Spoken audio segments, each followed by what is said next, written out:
Students, मैं पूनम राय।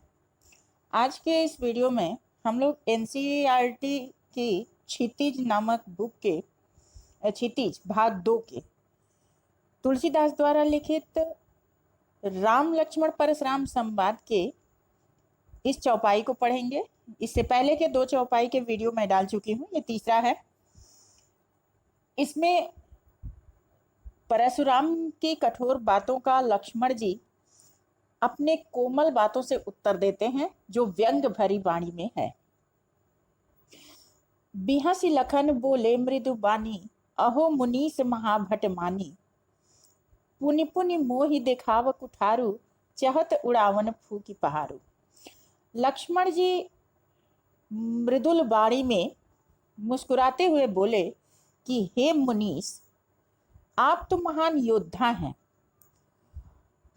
और मुझे बार बार कुठार दिखाकर ऐसा प्रतीत होता है कि एक फूंक से पहाड़ को उड़ाना चाहते हैं। यहाँ कुम्हड़ बतिया को नाही, जे तर्जन देखी मर जाही।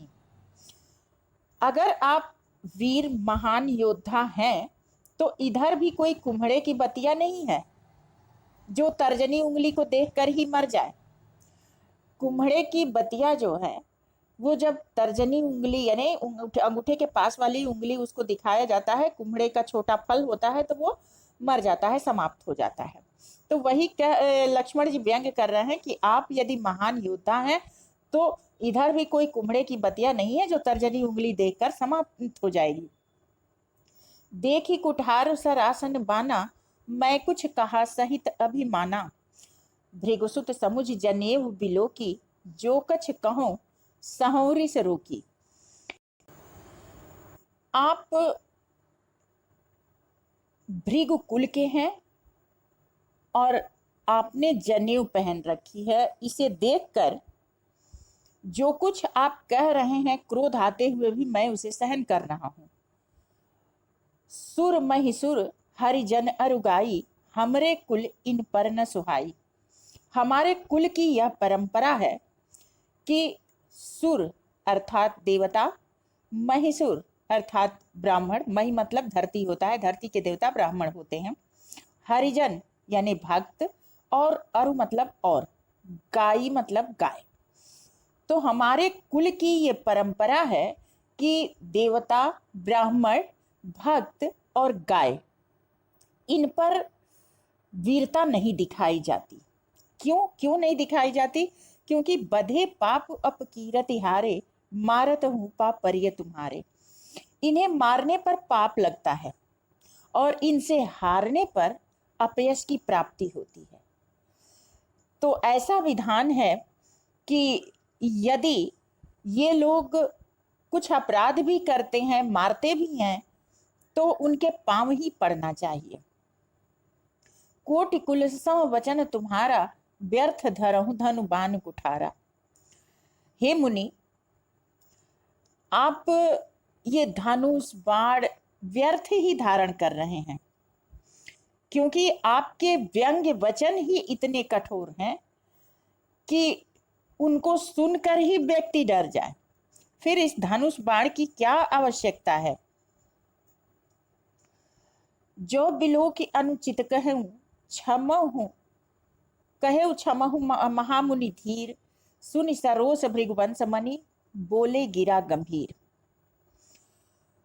लक्ष्मण जी आगे कहते हैं कि आपके इस धनुष बाण और कुठार को धारण किए हुए वीर वेश को देखकर यदि हमने कुछ अनुचित कह दिया तो हे महामुनि, आप क्षमाशील हैं, धैर्यशाली हैं, मुझे क्षमा कर दीजिएगा।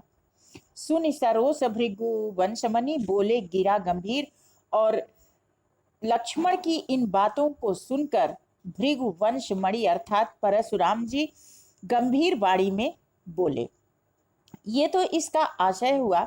अब इसके प्रमुख बिंदुओं को हम देख लेते हैं। लक्ष्मण क्रोध को रोककर परशुराम के वचनों को क्यों सहन कर रहे थे? क्योंकि परशुराम ब्राह्मण थे और भृगुसुत के थे, यानी भृगु ऋषि के पुत्र थे। इसलिए क्षत्रिय कुल के लोग ब्राह्मणों पर आघात नहीं करते और इसीलिए वो क्रोध को रोककर सब कुछ सहन कर रहे थे। चहत उड़ावन फूंकी पहारू, इसमें क्या व्यंग्य है? इसमें व्यंग्य यह है कि लक्ष्मण जी को डराने के लिए जो कठोर वाणी परशुराम जी बोल रहे हैं उसको लक्ष्मण अनुचित मानते हैं, क्योंकि वे खुद भी वीर हैं और कठोर वाणी बोलने के अपेक्षा उन्हें ये लगता है कि या तो वो धीर मुनि है, क्षमा कर दें, अथवा महान योद्धा की तरह से युद्ध करें। ये कठोर वचन बोलना फूंक से पहाड़ उनारने के समान है। तो इस प्रकार ये इन वचनों के माध्यम से परशुराम पर व्यंग्य करते हैं।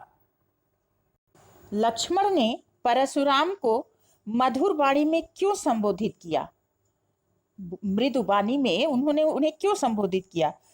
क्योंकि परशुराम के जो अधिक बोलने की आदत थी, बड़बोलापन था, उसको लक्ष्मण हंसी खेल में उड़ा देना चाहते थे और उनकी बातों को सुनकर बातों के द्वारा ही उन्हें लज्जित करना चाहते थे। व्यर्थ धरहु धनु बान कुठारा किसे कहा गया है और क्यों?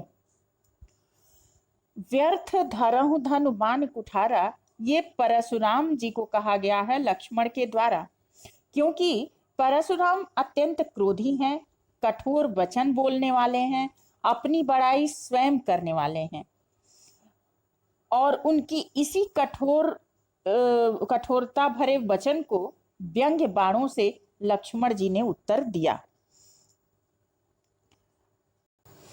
लक्ष्मण द्वारा दिया गया कुम्हड़बतिया का जो उदाहरण है वो उनकी किस विशेषता को दिखा रहा है? यह उदाहरण लक्ष्मण की निर्भीक, साहसी और वीर व्यक्तित्व को दिखा रहा है। ये बताता है कि लक्ष्मण वास्तव में डरपोक नहीं है, एक शूरवीर हैं। लक्ष्मण द्वारा बोले गए ये वचन कि जो कुछ कहूँ सहूँ रिस रोकी, ये क्या दर्शाता है? यह वचन ये दर्शाता है कि लक्ष्मण वास्तव में वाक चातुर्य में निपुण हैं। उन्होंने अपनी वीरता का बखान भी कर दिया इस माध्यम से और धमकी भी दे दी। परशुराम के बड़बोलेपन को भी उन्होंने शांत कर दिया। शत्रु कुल की परंपरा का सम्मान और व्यक्तिगत क्रोध का अपमान दोनों को एक ही वाक्य में उन्होंने समेट दिया। यही इसकी विशेषता है। अब इसकी काव्यगत विशेषताएं देख लेते हैं। अहो मुनीस महाभट मानी में कौन सा अलंकार है? म वर्ण की आवृत्ति के कारण यहां अनुप्रास अलंकार है और इन पंक्तियों के माध्यम से वो व्यंग्य करते हैं, अतः यहां वक्रोक्ति भी है। दो अलंकार यहां पे है, एक तो वक्रोक्ति और दूसरा अनुप्रास। जहां भी वर्णों की आवृत्ति है वहां अनुप्रास अलंकार होगा। कुछ कहा सुर महिसुर, यहां रवर्ण की आवृत्ति है। धरहु धन, यहां भी वर्णों की आवृत्ति है। तो जहां भी वर्णों की आवृत्ति है वहां अनुप्रास अलंकार होगा। पुनि पुनि, एक ही शब्द एक ही अर्थ में दो बार अनुप्रास पुनरुक्ति प्रकाश अलंकार है। इसके अतिरिक्त इसमें चौपाई और दोहा छंद का प्रयोग किया गया है। अवधि भाषा है। तो आज के लिए इतना ही काफी। नेक्स्ट वीडियो में कुछ अगले विषय वस्तु के साथ मिलते हैं। तब तक के लिए धन्यवाद।